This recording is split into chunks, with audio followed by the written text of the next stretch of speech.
अगर आप भी सोच रहे हैं कि यूएस में पढ़ाई करनी है और सोच सोच के दिमाग घूम रहा है कि वीज़ा कैसे मिलेगा, कौन कौन से डॉक्यूमेंट्स लगेंगे, कितना टाइम लगेगा और प्रोसेस कहाँ से शुरू करनी है, तो इस वीडियो को एंड तक ज़रूर देखिएगा, क्योंकि आज हम बात करेंगे इंडियन स्टूडेंट्स को यूएस में पढ़ाई करने के लिए किन किन चीज़ों की ज़रूरत होती है।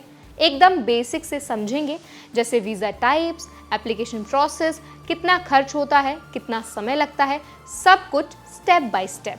हाय, my name is Varsha Dubey and watching NBT tech ed. सबसे पहले बात करते हैं वीज़ा की। इंडियन स्टूडेंट्स के लिए यूएस में पढ़ाई करने के लिए जो सबसे कॉमन वीज़ा होता है वो है F1 स्टूडेंट वीज़ा। ये वीज़ा उन स्टूडेंट्स को मिलता है जो किसी रिकॉग्नाइज्ड यूएस यूनिवर्सिटी, कॉलेज या लैंग्वेज इंस्टीट्यूट में फुल टाइम कोर्स करने जा रहे हैं। इसके अलावा अगर कोई स्टूडेंट वोकेशनल या फिर नॉन अकेडमिक ट्रेनिंग कोर्स करना चाहता है तो उसके लिए होता है M1 वीज़ा, और अगर कोई स्टूडेंट एक्सचेंज प्रोग्राम के थ्रू जा रहा है तो उसे चाहिए होता है J1 वीज़ा। लेकिन ज़्यादातर इंडियन स्टूडेंट्स के लिए F1 ही मेन होता है। अब बात करते हैं प्रोसेस की। वीज़ा से पहले एक बहुत इंपॉर्टेंट स्टेप होता है यूनिवर्सिटी एडमिशन। आपको सबसे पहले किसी यूएस यूनिवर्सिटी में अप्लाई करना होता है और वहाँ से I-20 फॉर्म मिलता है। ये फॉर्म बेसिकली आपका एडमिशन प्रूफ होता है, जिसमें बताया गया होता है कि आप कौन सा कोर्स कर रहे हैं, ड्यूरेशन क्या है और एस्टिमेटेड खर्चा कितना है।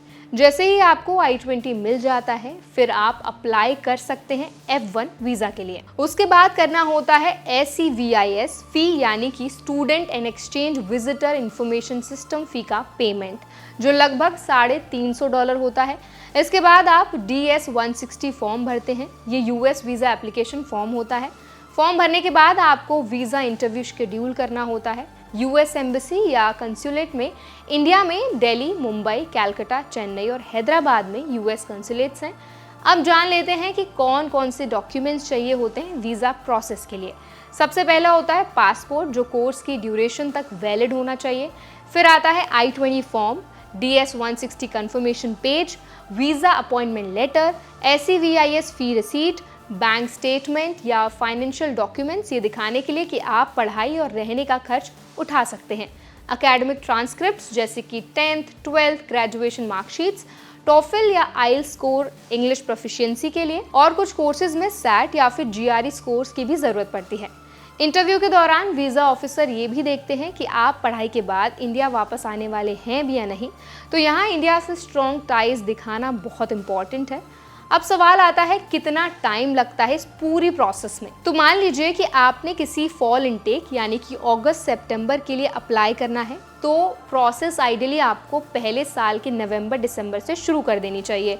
यूनिवर्सिटी एप्लीकेशंस में ही जैन-मार्च तक का टाइम निकल जाता है। फिर I-20 मिलने के बाद वीज़ा प्रोसेस में यूजुअली 1 से 1.5 मंथ लग जाते हैं, जिसमें SEVIS फ़ी, DS-160, अपॉइंटमेंट और इंटरव्यू शामिल है। तो टोटल प्रोसेस को स्मूथली कंप्लीट करने के लिए आपको कम से कम 8 से 10 महीने पहले प्लानिंग शुरू कर देनी है, और हमेशा ऑथेंटिक और क्रेडिबल यूनिवर्सिटीज़ जो हैं उनमें ही अप्लाई करें।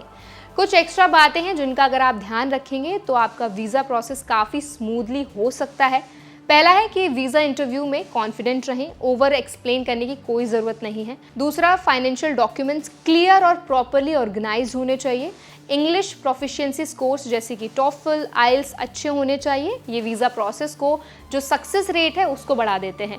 और सबसे ज़रूरी, फेक डॉक्यूमेंट्स बिल्कुल भी यूज़ ना करें। तो ये था इंडियन स्टूडेंट्स के लिए यूएस में पढ़ाई करने का वीज़ा प्रोसेस के लिए पूरा ब्रेकडाउन। अगर आप भी विदेश में पढ़ाई करने का मन बना रहे हैं तो अभी से रिसर्च करना शुरू कर दें।